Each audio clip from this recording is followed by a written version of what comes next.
ആകാശവാണി നമസ്കാരം. പ്രത്യേക വാർത്താ ബുള്ളറ്റിൻ വായിക്കുന്നത് ആമിന നജുമ. 2024 ലോക്സഭാ തെരഞ്ഞെടുപ്പ് തീയതികൾ കേന്ദ്ര തെരഞ്ഞെടുപ്പ് കമ്മീഷൻ നാളെ പ്രഖ്യാപിക്കും. ന്യൂഡൽഹിയിൽ ഉച്ചയ്ക്ക് ശേഷമാണ് പ്രഖ്യാപനം. ഇതിനായി തെരഞ്ഞെടുപ്പ് കമ്മീഷൻ നാളെ പ്രത്യേക വാർത്താ സമ്മേളനം വിളിച്ചിട്ടുണ്ട്. വിവിധ സംസ്ഥാനങ്ങളിലെ നിയമസഭാ തെരഞ്ഞെടുപ്പ് തീയതികളും നാളെ പ്രഖ്യാപിക്കും. തെരഞ്ഞെടുപ്പ് പ്രഖ്യാപനം കഴിയുന്നതോടെ നാളെ മുതൽ രാജ്യവ്യാപകമായി മാതൃകാ പെരുമാറ്റച്ചട്ടം നിലവിൽ വരും. വരുന്ന ലോക്സഭാ തെരഞ്ഞെടുപ്പിൽ ബിജെപി കേരളത്തിൽ സീറ്റുകൾ നേടുമെന്ന് പ്രധാനമന്ത്രി നരേന്ദ്രമോദി. പത്തനംതിട്ടയിൽ എൻഡിഎയുടെ ലോക്സഭാ തെരഞ്ഞെടുപ്പ് പ്രചാരണ റാലിയെ അഭിസംബോധന ചെയ്യുകയായിരുന്നു പ്രധാനമന്ത്രി. രാജ്യത്താകെ 400-ലധികം സീറ്റുകൾ എൻഡിഎ നേടും. കേരളത്തിലെ ജനങ്ങൾക്ക് അഭിവൃദ്ധിയുണ്ടാവാനാണ് തന്റെ സർക്കാർ ശ്രമിക്കുന്നത്. കേരളം ഭരിക്കുന്ന എൽഡിഎഫിനെയും പ്രതിപക്ഷമായ യുഡിഎഫിനെയും വിമർശിച്ച ശ്രീ നരേന്ദ്രമോദി അഴിമതിയും കഴിവുകേടും നിറഞ്ഞ സർക്കാരുകൾക്ക് കീഴിൽ സംസ്ഥാനത്തെ ജനങ്ങൾ ബുദ്ധിമുട്ടുകയാണെന്ന് പറഞ്ഞു. പത്തനംതിട്ട, മാവേലിക്കര, ആലപ്പുഴ, കോട്ടയം ലോക്സഭാ മണ്ഡലങ്ങളിലെ എൻഡിഎ സ്ഥാനാർത്ഥികളുടെ പ്രചാരണം കേന്ദ്രീകരിച്ച് നടന്ന പരിപാടിയിൽ കേന്ദ്ര സഹമന്ത്രി വി മുരളീധരൻ, ബിജെപി സംസ്ഥാന അധ്യക്ഷൻ കെ സുരേന്ദ്രൻ തുടങ്ങിയവർ ഉൾപ്പെടെ 1,00,000-ലധികം പാർട്ടി പ്രവർത്തകർ പങ്കെടുത്തു. കേരളത്തിൽ സാമൂഹ്യ സുരക്ഷാ ക്ഷേമനിധി പെൻഷൻ 2 ഗഡു കൂടി വിഷുവിന് മുൻപ് വിതരണം ചെയ്യാൻ തീരുമാനിച്ചതായി ധനമന്ത്രി കെ എൻ ബാലഗോപാൽ. 3,200 രൂപ വീതമാണ് ലഭിക്കുക.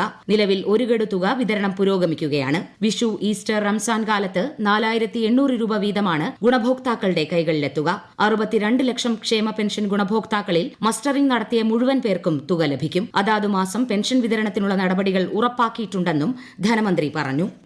എല്ലാ റേഷൻ ഗുണഭോക്താക്കൾക്കും മസ്റ്റർ ചെയ്യാനുള്ള സമയവും സാവകാശവും സർക്കാർ ഉറപ്പുവരുത്തുന്നതാണെന്നും പൊതുജനങ്ങൾ ആശങ്കപ്പെടേണ്ട സാഹചര്യമില്ലെന്നും മന്ത്രി ജി ആർ അനിൽ. മുൻഗണനാ കാർഡുകളിൽ ഉൾപ്പെട്ട മുഴുവൻ ഗുണഭോക്താക്കളുടെയും മസ്റ്ററിംഗ് പൂർത്തിയാക്കണമെന്ന കർശന നിർദ്ദേശമാണ് കേന്ദ്രം നൽകിയിട്ടുള്ളത്. റേഷൻ കാർഡിൽ ഉൾപ്പെട്ടിട്ടുള്ള മുഴുവൻ അംഗങ്ങളും നേരിട്ടെത്തി ഇ പോസ് മെഷീനിൽ വിരലടയാളം പതിപ്പിച്ചാൽ മാത്രമേ ഈ പ്രക്രിയ പൂർത്തിയാക്കാനാകൂ. നാളെയും മറ്റന്നാളും മഞ്ഞ കാർഡ് ഒഴികെ റേഷൻ വിതരണം നടത്താൻ പാടില്ല.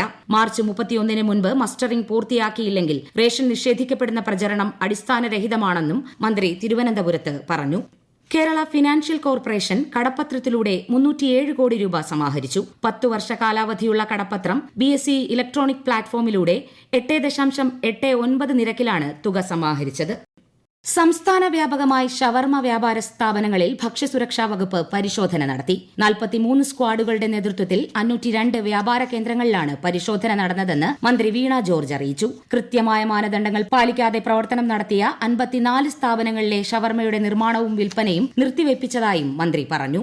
കേരള സർവകലാശാല യുവജനോത്സവത്തിലെ ക്രമക്കേട് അന്വേഷിക്കാൻ 4-അംഗ സിൻഡിക്കേറ്റ് സമിതിയെ ചുമതലപ്പെടുത്തി. സർവകലാശാല സിൻഡിക്കേറ്റ് യോഗത്തിലാണ് തീരുമാനം. ഇടുക്കി ഇടമലക്കുടിയിലും കാട്ടാന ആക്രമണം. സൊസൈറ്റി കുടിയിലെ ഗിരിജൻ സഹകരണ സംഘത്തിന്റെ ഗോഡൌൺ തകർത്ത് കാട്ടാന അരി ഭക്ഷിച്ചു. റേഷൻ കടകളിൽ വിതരണം ചെയ്യുന്നതിനെത്തിച്ച സാധനങ്ങളാണ് കാട്ടാന നശിപ്പിച്ചത്. കയറ്റുമതിക്കാർക്ക് റബ്ബർ കിലോയ്ക്ക് 5 രൂപ ഇൻസെന്റീവ് പ്രഖ്യാപിച്ച് റബ്ബർ ബോർഡ്. റബ്ബർ കയറ്റുമതി വഴി രാജ്യത്തെ ആഭ്യന്തര വിപണിയിൽ ഉണ്ടാകുന്ന വിലവർധന കർഷകർക്ക് പ്രയോജനപ്പെടുത്തുന്നതിന് വേണ്ടിയാണ് നടപടി. കേരളത്തിന്റെ ഉന്നത വിദ്യാഭ്യാസ മേഖലയിലെ സമഗ്ര പരിഷ്കാരങ്ങളുടെയും കേരള മോഡലിന്റെയും മാതൃകയാണ് MG സർവകലാശാല നേടിയ NAC A++ എന്ന് മന്ത്രി ആർ ബിന്ദു. കേരള സർവകലാശാലയ്ക്ക് പിന്നാലെ രണ്ടാമതൊരു സർവകലാശാല കൂടി കേരളത്തിൽ നിന്ന് ഇതേ ദേശീയ സുവർണ അംഗീകാരത്തിലേക്ക് കുതിക്കുന്നതിനു പിന്നിൽ സർക്കാരിന്റെ ഇച്ഛാശക്തിയും മുൻഗണനയുമാണെന്നും മന്ത്രി പറഞ്ഞു. സംസ്ഥാനത്ത് മാനസികാരോഗ്യ അവലോകന ബോർഡുകളുടെ പ്രവർത്തനം അടിയന്തരമായി ആരംഭിക്കാൻ തീരുമാനിച്ചതായി ആരോഗ്യമന്ത്രി വീണ ജോർജ്. സംസ്ഥാനത്ത് ചൂട് വർദ്ധിക്കുന്നു. ഈ മാസം 19 വരെ പാലക്കാട്, കൊല്ലം ജില്ലകളിൽ അന്തരീക്ഷ താപനില 38 ഡിഗ്രി സെൽഷ്യസ് വരെ ഉയരുമെന്ന് കേന്ദ്ര കാലാവസ്ഥാ വകുപ്പ്. ആലപ്പുഴ, കോട്ടയം, കോഴിക്കോട് ജില്ലകളിൽ 37 ഡിഗ്രി സെൽഷ്യസ് വരെയും തിരുവനന്തപുരം, പത്തനംതിട്ട, എറണാകുളം, തൃശൂർ ജില്ലകളിൽ 36 ഡിഗ്രി സെൽഷ്യസ് വരെയും താപനില ഉയരാൻ സാധ്യതയുണ്ട്.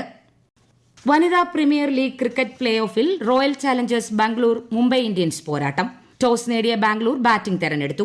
ഒടുവിൽ റിപ്പോർട്ട് കിട്ടുമ്പോൾ ബാംഗ്ലൂർ 15 ഓവറിൽ 5 വിക്കറ്റ് നഷ്ടത്തിൽ 84 റൺസ് എടുത്തിട്ടുണ്ട്. ഡൽഹിയിലെ അരുൺ ജെയ്റ്റ്ലി സ്റ്റേഡിയത്തിലാണ് മത്സരം. പ്രത്യേക വാർത്താ ബുള്ളറ്റിൻ കഴിഞ്ഞു. അടുത്ത വാർത്താ പ്രക്ഷേപണം നാളെ രാവിലെ 6:45-ന്.